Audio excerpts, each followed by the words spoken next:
व्यवहार भानु स्वाध्यायः। स्वामी जी एक प्रश्न कर रहे हैं, क्या जैसी चाहें वैसी शिक्षा करें? क्या जैसी चाहें वैसी शिक्षा करें? किसके लिए कहा गया ये? शिक्षा कौन करते हैं, शिक्षा कौन देते हैं? माता पिता और आचार्य। पीछे आया था ना कि तीन उत्तम गुरु होते हैं हमारे, माता पिता आचार्य। और जब ये विद्वान होते हैं, जब अच्छे माता पिता और आचार्य हों तभी विद्वान बनते हैं। मैंने उदाहरण किसका लिया था? स्वामी दयानंद जी का। तो क्या ये जो माता पिता आचार्य अच्छे जो गुरु होते हैं, जो जिनके द्वारा जो विद्यार्थी और संतान हैं विशेष विद्वान बनते हैं, तो वो जैसी चाहे वैसी शिक्षा कर देवें? ये प्रश्न किया है कि जैसी चाहे वैसी शिक्षा करें। हमें ये कहा जाता है कि हमें अपने माता पिता की सारी बातें माननी चाहिए। क्या ये ठीक है? ये ठीक नहीं है। हमें अपने माता पिता और गुरुओं की सारी बातें नहीं माननी चाहिए। शास्त्र ये कहता है। शास्त्र क्या कहता है? यानी अस्माकं सुचरितानि तानि एव उपास्यानि नोत्रानि। शास्त्र तो ये कहता है कि जो हमारी ठीक बातें वही मानना, जो ठीक ना उनको ना मानना। ऐसी भी शिक्षाएं, ऐसे भी माता पिता देखे जा रहे हैं जो कहते हैं चोरी उसका सामान उठा ले, उनको गाली दे। ऐसे ही माता पिता देखे जा रहे हैं कि कोई तुम्हें कहे तो उसको पीटाड़ा मैं देख लूँगा। ऐसे ही माता पिता देखे जा रहे हैं जो अपने संतानों को बिगाड़ रहे हैं, तपस्वी नहीं बना रहे, आलसी बना रहे हैं सारी सुख सुविधाएं दे करके। और माँ जो संतानें और विद्यार्थी बड़े उनसे प्रसन्न है कि हमें ऐसे अच्छे माता पिता मिले। तो फिर हम एक बार स्वामी दयानंद जी के पास जाते, क्या कहते हैं हमें कि क्या जैसी चाहें वैसी शिक्षा करें? तो उत्तर में क्या लिखा? नहीं। सबसे पहले क्या लिखा? नहीं। जो अपने पुत्र पुत्री और विद्यार्थियों को, जो का अर्थ है जो कोई माता पिता या आचार्य अपने पुत्र को पुत्री को और विद्यार्थियों को सुनावे उनको कहे, क्या कहे कि सुन मेरे बेटे बेटियां और विद्यार्थी। बात समझ में आ रही? वो क्या कहें? सुन मेरे बेटे बेटी और विद्यार्थी, तेरा शीघ्र विवाह करेंगे।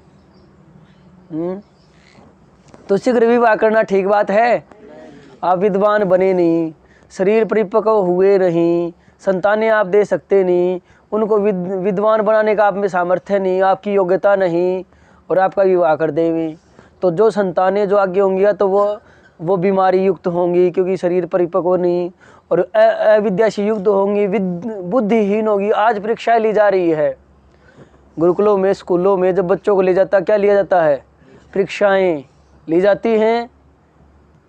अगर इस संसार में सभी बुद्धिमान हो जाते तो इन परीक्षाओं की आवश्यकता नहीं थी। और वो बुद्धिमान कब होंगे? जब माता पिता अच्छी ठीक आयु में विवाह होगा और विद्वान होंगे। अब वो बुद्धिमान पैदा ही नहीं हो रहे हैं। ये जो पैदा हो रहे हैं इनमें से कुछ अनेकों में से कुछ बुद्धिमान होते हैं और उनको फिर छाटने लग जाती है संस्थाएं। ऐसा दुर्भाग्य इस देश का हो गया है। तो क्या कह दिया? अगर वो ये कहें तेरा शीघ्र विवाह करेंगे, तू इसकी दाढ़ी मूछ पकड़ ले।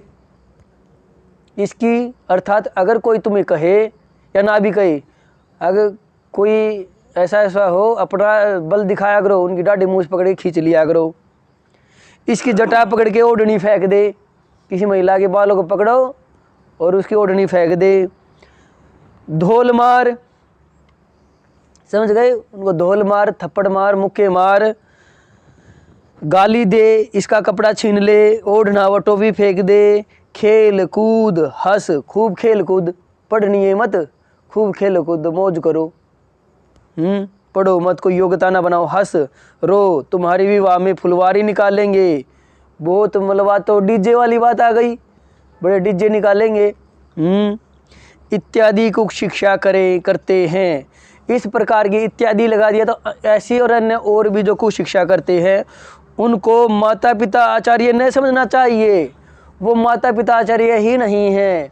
माता का जो कर्तव्य है माता वो निभाए तो माता नहीं, पिता का जो कर्तव्य निभाए वो पिता ना करे तो पिता नहीं, और उसी कर्तव्य का कोई अन्य निभा दे तो वही माता।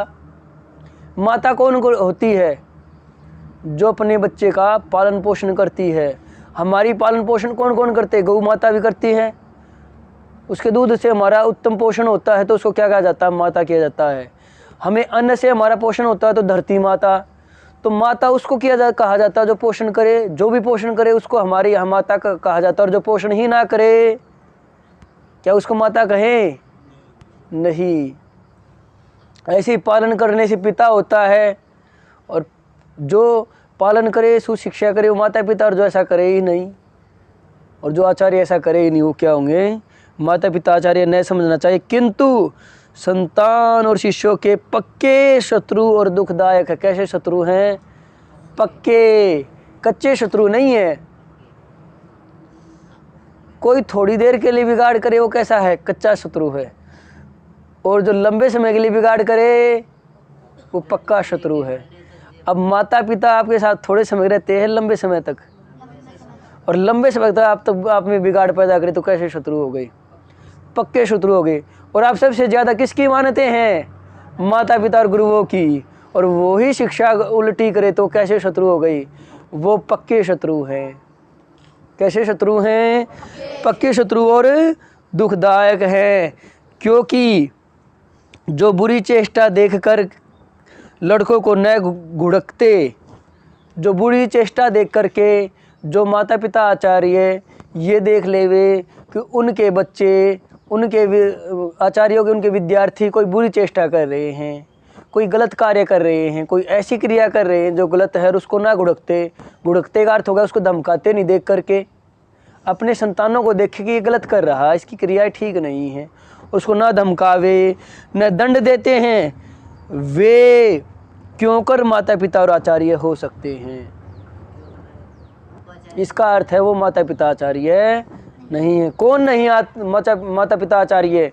एक तो जो उल्टी शिक्षा देते हैं, गलत शिक्षाएं देते हैं, और जो शिक्षा तो गलत दे नहीं रहे लेकिन हमें गलत करते हुए देखे, हमें कुचेष्टा करते हुए देखे, बुरी चेष्टा करते हुए देखे, और हमें ना धमकावे ना दंड देवे, वो कैसे माता पिता आचार्य? वो माता पिता आचार्य है ही नहीं। क्योंकि जो अपने सामने यथा तथा बकने, जो अपने सामने, जो माता पिता आचार्य अपने सामने किसी संतान को या विद्यार्थी को क्या देखे?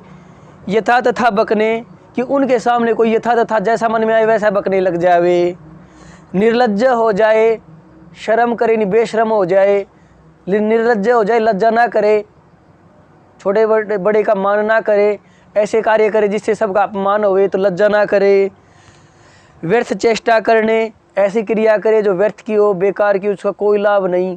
जैसे मान लो मैं आपका स्वाध्याय करवा रहा हूँ, आप बैठे बैठे किसी को उंगली लगाए, बात करने लग जाए, ये व्यर्थ चेष्टा है। इस चेष्टा का क्या लाभ है? बैठे बैठे ऊँगने लग जाए और हम आपको धमकाए नहीं, हम आपको दंड नहीं देवें तो हम आचार्य नहीं, हम आचार्य नहीं। व्यर्थ चेष्टा करने आदि बुरे कर्मों से हटा करके विद्या आदि शुभ गुणों के लिए उपदेश नहीं करते, न तन मन धन लगा के उत्तम विद्या का व्यवहार का सेवन कराकर अपने संतानों को सदा श्रेष्ठ करते जाते हैं। और क्या नहीं करते? तन मन धन से के द्वारा उत्तम विद्या व्यवहार का सेवन करा करके। आज तन मन धन कहाँ लगा जा रहा है? माता पिता अपना तन मन धन कहाँ लगा रहे? धन कहाँ लगा रहे हैं? गाड़ियाँ चमकाने में, घरों को चमकाने में, बच्चों के गुण कर्म स्वभाव कर सुधारने में नहीं लगाते। वो क्या करेंगे? ठंडे पिलाएंगे, ठंडे कोल्ड ड्रिंक, कोल्ड ड्रिंक पिलाएंगे, खूब पिलाएंगे जो भी अवसर होगा। कितने रुपए लीटर बनती है वो? 40-50 रुपए लीटर। और दूध गाय का 40 लीटर ये दिखाई देगा महंगा है, वो हानि पहुंचाती है। दूध अगर वो 40 लीटर रुपए लीटर है तो गाय का दूध 100 लीटर, 100 रुपये, कम से कम 100 रुपये लीटर होना चाहिए, क्योंकि वो बीमारी पैदा करेगी, बीमारियों पैसा लगवाएगी। और दूध क्या करेगा? बीमारियों को दूर करेगा। लेकिन कोल्ड ड्रिंक पिला देंगे, दूध महंगा लगेगा, ऐसी बुद्धि हो चुकी है। धन कहाँ लगा रहे हैं? उनके बिगाड़ में लगा रहे हैं, सुधार में लगा रहे हैं? बिगाड़ में। घर को चमकाने में लगाएंगे, उनको महंगे कपड़े दिलवाएंगे। लेकिन जहाँ धन लगाना चाहिए उनको सुशिक्षा में, अच्छे विद्वान बुला दे, उसको धन दे दे, उसकी व्यवस्था कर दे और उनको शिक्षा दिलवाए अच्छे विद्वानों से, धार्मिक विद्वानों से। ऐसा नहीं करेंगे। तन मन, ना मन उनका उस ओर, ना तन उस ओर, ना धन उस ओर। भाग दौड़ करेंगे दुनिया भर की, लेकिन इसलिए भाग दौड़ नहीं करेंगे। एक बार संतानों को देख लो, कर क्या रहे, पढ़ रहे नहीं पढ़ रहे, बिगाड़ रहे हैं, वो किस दिशा में जा रहे हैं। तो तन मन धन सब माता पिता के जो कार्य हो वो नहीं हो रहे। इसीलिए संतान आज की इतनी बिगड़ चुकी है कि जब संसार में जा कर के देखें, आप देखना कि उनकी बातें कैसी होती है। अच्छी बातें करते हैं, उल्टी बातें करके भी उनमें जा कर के देखना। गलियों में आवारा घूमते हैं और उनकी बातें सुनना, कभी चौक चौराहे पे खड़े हो, क्या बातें कर रहे हैं। ये हाल हो चुका है। माता माता नहीं रहे, पिता पिता नहीं रहे, आचार्य आचार्य नहीं रहे, ऐसा हाल हो गया। तो क्या कहते स्वामी जी, क्योंकि जो अपने सामने यथावत बकने, निर्लज्ज होने, व्यर्थ चेष्टा करने आदि बुरे कर्मों से हटाकर, जो ना तो ऐसा हटाए और विद्या आदि शुभ गुणों के लिए उपदेश नहीं करते, न तन मन धन लगा के उत्तम विद्या व्यवहार का सेवन कराकर अपने संतानों को सदा श्रेष्ठ करते जाते हैं। जो ऐसा नहीं करते हैं, श्रेष्ठ नहीं करते, विद्या आदि में तन मन धन लगा करके अपने संतानों को श्रेष्ठ नहीं करते, वे माता पिता और आचार्य कहाकर धन्यवाद के पात्र कभी नहीं हो सकते। वे ऐसे माता पिता आचार्य कहाकर धन्यवाद के पात्र कभी नहीं हो सकते। धन्य है आप पिता हैं, नहीं, ऐसा धन्य कहना ठीक नहीं। धन्य है आप माता, माता नहीं वो पिता नहीं, ना उनको कोई धन्य कह सकता।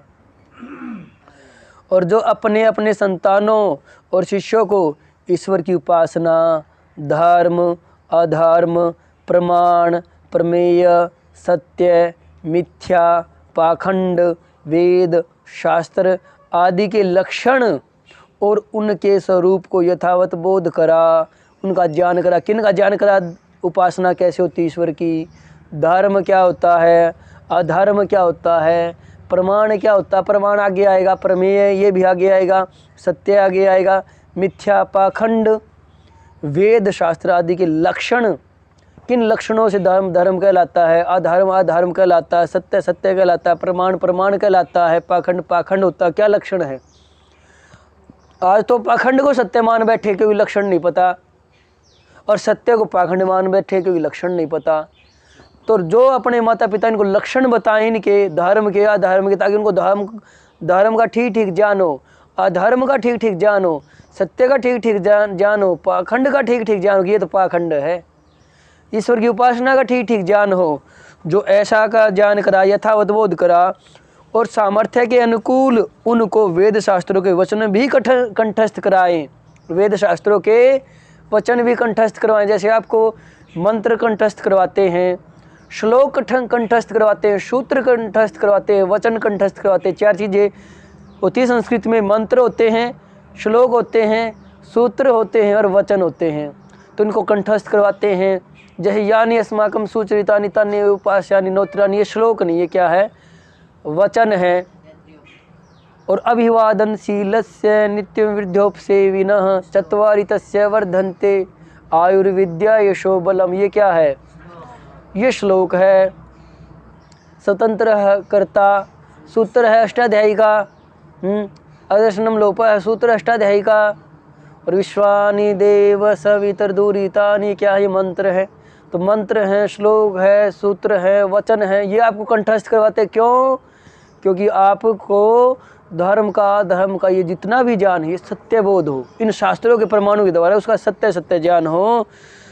तो सामर्थ्य के अनुकूल उनको, जिसको जितने याद हो, जिसको जितने पता, जिस माता पिता को अपने सामर्थ्य जितना सामर्थ्य हो, उसके अनुकूल वेद शास्त्रों के वचन भी कंठस्थ कराकर विद्या पढ़ने, आचार्य के अनुकूल रहने की रीति जना देवे कि आपको गुरुकुल में जाना पड़ेगा, उनके साथ कैसे रहना पड़ेगा, उनके अनुसार कैसी क्रियाएं करनी पड़ेगी, उनके अनुकूल रहने की रीति भी बता देवे कि जिससे विद्या प्राप्ति आदि प्रयोजन निर्विघ्न सिद्ध हो। आज माता पिता गुरुकुल में तो छोड़ जाते हैं, लेकिन उनको बताते नहीं उनको बताते नहीं कि गुरुकुल में कैसे रहना है, आचार्य संघ में कैसे रहना है, कैसे आपको खान पान, कैसे बैठना, कैसे विद्वान आएंगे उनकी बातों को ध्यान से सुनना, ऐसी रीति बताते नहीं। तो उनको ऐसे बतावें कि विद्या प्राप्ति आदि प्रयोजन निर्विघ्न सिद्ध हों, वे ही माता पिता आचार्य कहते हैं। तो क्या जैसी शिक्षा चाहे वैसी शिक्षा करें, इसके बारे में पता चला।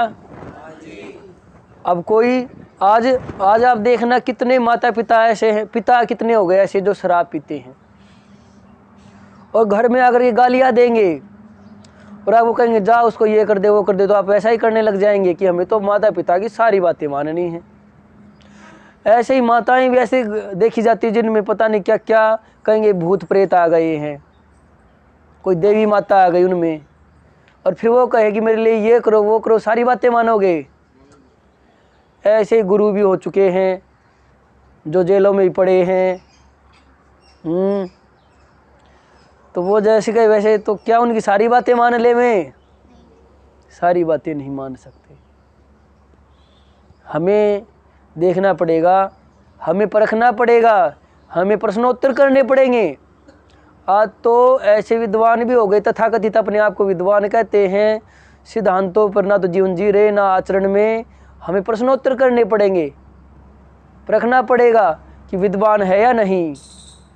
यदि विद्वान है तो उसकी अत्यंत प्रेम से सेवा करनी चाहिए, अत्यंत प्रेम से।